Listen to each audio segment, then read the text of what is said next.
येवल्यात चोरट्यांचा धुमाकूळ, wine shop फोडून 70,000ची रोकड लंपास. येवला शहर परिसरात चोरट्यांनी पुन्हा एकदा पोलिसांच्या गस्तीला आव्हान दिले आहे. नगर मनमाड महामार्गावरील एका वाईन शॉपमध्ये धाडसी चोरी केल्याची घटना उघडकीस आली आहे. या घटनेमुळे स्थानिक व्यापाऱ्यांमध्ये भीतीचे वातावरण पसरले आहे. मिळालेल्या माहितीनुसार महामार्गावरील हॉटेल शुभकामना शेजारी असलेल्या वाईन शॉपला चोरट्यांनी लक्ष केलं.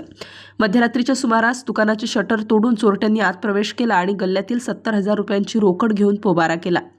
विशेष म्हणजे काही दिवसांपूर्वीच शहरातील एका मोबाईल शॉपमध्येही अशाच प्रकारे लाखो रुपयांची चोरी झाली होती. एकीकडे शहराचा विस्तार वाढत असताना दुसरीकडे पोलिसांचे अपुरे संख्याबळ गुन्हेगारांचे धाडस वाढवत असल्याचे चित्र आहे.